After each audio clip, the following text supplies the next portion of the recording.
force that can be shattered in an instant. The first step toward real transformation begins when God allows the narcissist to see that the pride they've held onto for so long is nothing but a construct. It's a mask that they've carefully built to protect themselves from their deepest fears: fear of inadequacy, fear of being seen as ordinary, fear of being vulnerable. But God, in His infinite wisdom, knows that the only way to true growth is through humility. And sometimes, the only way to bring a person to that point is by showing them that their pride has no lasting power. When God intervenes, He doesn't do so with anger or condemnation. Instead, He opens their eyes to the truth, helping them see that their arrogance is not a sign of strength, but of insecurity.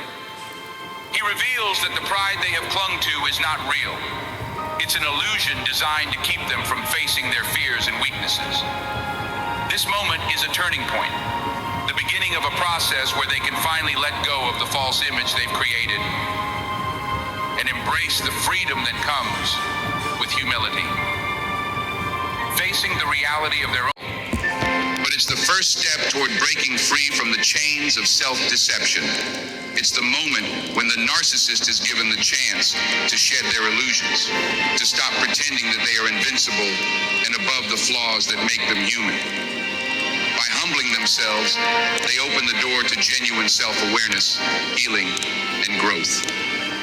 Through God's guidance, they can begin the journey toward a life rooted in authenticity and true strength, one built not on pride, but on humility and the understanding that. So what if you could trade with confidence comes from embracing our imperfections? For the narcissist, pride and arrogance are often the pillars upon which they built their entire identity. They believe that by elevating themselves above others, they can achieve greatness and gain admiration, control, and validation. But when God intervenes, bringing them face to face with their own limitations, the illusion of superiority begins to fade. And in that moment of truth, they are forced to confront something they've avoided for so long: the emptiness that their pride has created. As their carefully constructed world falls apart, the narcissist begins to realize that their arrogance has only led to isolation. Their relentless drive to be seen as superior, to control every situation, has pushed others away.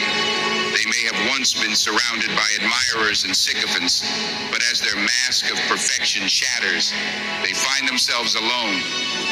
The people who once praised them now see the truth, and the very relationships they relied on for validation begin to fade. This realization can be a painful one. Narcissists may have spent years or even a lifetime believing that their pride was a strength, a shield that protected them from vulnerability and fear. But when that shield is removed, they are left to face the raw truth. Their self-centeredness has created a barrier between themselves and genuine connection with others. The admiration they once craved now seems hollow, as they come to understand that true relationships are built on humility, trust, and respect, not manipulation and control. For the narcissist, this moment of reckoning is an opportunity for growth. It's the chance to recognize that their arrogance, which they thought was their greatest asset, was actually their greatest weakness. Joy come not from dominating others, but from learning to value and care for those around them. The pain of this realization, though difficult, is the first step toward healing, rooted in authenticity, where true connections can be made and true happiness can finally be found. The journey from arrogance to humility is not easy, but it is the path to a more meaningful and fulfilling life. When the narcissist embraces the truth of their own limitations, they open themselves up to the possibility of true transformation. For the narcissist, greatness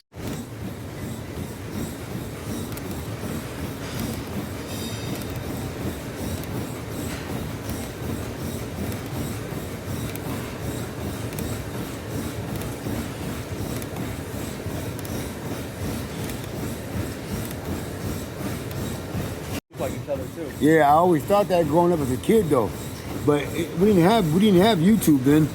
He didn't have Google and all you can look up then, but I always thought that as a kid was the genius Macho Man's real live brother because their face looked alike.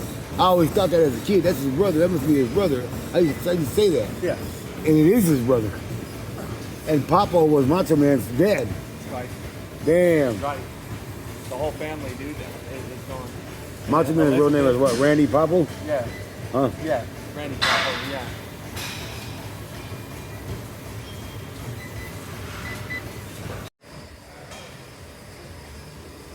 It's called Arctic Journey.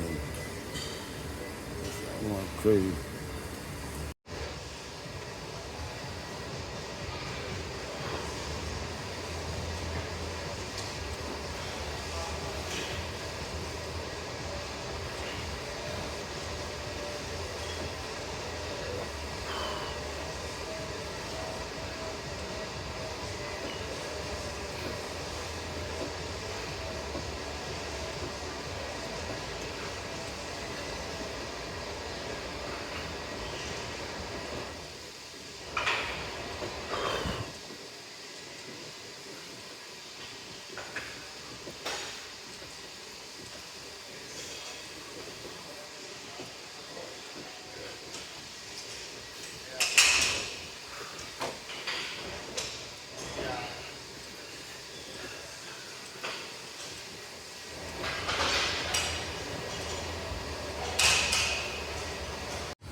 That's what you started. Yeah, I know you're getting tired. I know you're feeling weak. You probably feel that you don't even have what it takes to get the last rep. But nothing is done until you finish it.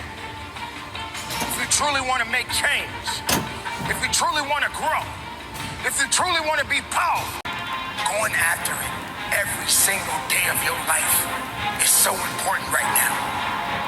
Setting yourself back because you're afraid, because you don't understand. There's a lot of things that none of us understand, but that doesn't mean you stop. Sometimes you got to learn as you go.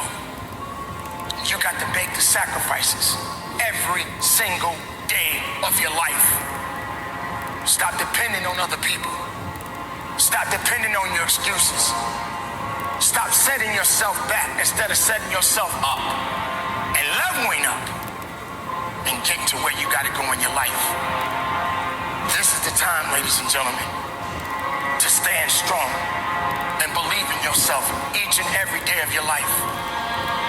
We only have so much time, and every day is a beautiful day. Whether you struggle with it, whether it's a sunny day, whether it's a rainy day, but you're still alive, and you got work to do. So don't waste your time making excuses. Don't waste your time being afraid. Don't waste your time being stuck in a rut. Get outside that bubble and start becoming a reality. Start becoming more than what you think you are.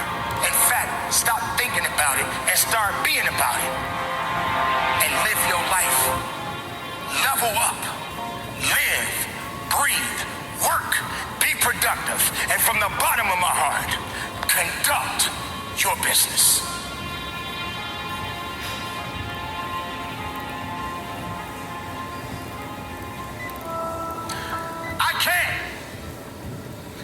I cannot. I can't. I'll try. I'll try. I tried. How does that sound? Listen to that. I can't. I tried. I'll try. This is not the time to be embracing any of that. The word can't should not exist in your vocabulary. And try? Why even bother? If you're not going to do everything that is necessary to get where you want to be in your life, why even bother? Sounds harsh, doesn't it? Makes you wonder, why am I saying exactly what I just said? Because the time is now for you to recognize that there is no time to be feeling pity about your discussions and what it is that you have inside yourself. You have got to have a different type of conversation within yourself and stop doing the word can't. And what has it done for you? elevated you? Has can't put you in a better place in your life? Has can't made you feel stronger? Has can't made something resonate inside of you to give you the ability to carry on? Or if can't, has it put you in a position to where you just standing still and you're waiting for something? Maybe you're waiting for a handout. Maybe you're waiting for a pat on your back. Maybe you're waiting for someone to hold your hand. Can't. What is it doing for you now? Can't is not something that you need to be holding on to. Can't doesn't do anything for me. And it shouldn't do anything for you. What it is that you are seeking in your life and what it is that you are going for in your life cannot be attached to it. It takes more. It takes much more than the word can. It is a word that should never exist in your life. Whatever mistakes that you are making, whatever failures that you have faced, embrace it and carry on. Because the word can't, it ain't gonna care nothing about you anyway. It doesn't love you, it doesn't care about you. And when you have the word can't in your mind, excuses will follow. So how do you carry on? What is it that you need to do? And how far are you willing to take it? Now let's talk about try. Trying seems to be the new thing. Well, I wouldn't even say that it's the new thing. It seems like it's the everyday thing for so many people. Well, I tried. I couldn't put down that chocolate piece of cake. I couldn't put that piece of cake down. I tried. I couldn't get up in the morning. I'm not a morning person. I tried to get up, but I couldn't get up. I tried. I tried to be nice, but I couldn't be nice. I tried. Everything you did is try, but you didn't even give yourself the satisfaction and do it. Why not just do it? Why are you trying everything? That's supposed to make you feel better because you tried? You really think that people want to hear your excuse? You really think that that's what it is that's going to help you to be better because you tried? Stop trying and start doing. Do it regardless of the circumstances, regardless of the rejections, regardless how people look at you. In fact, stop letting people dictate you. Stop looking at people as though they're going to rescue you because everything you're doing, all you're attaching to it is the word try.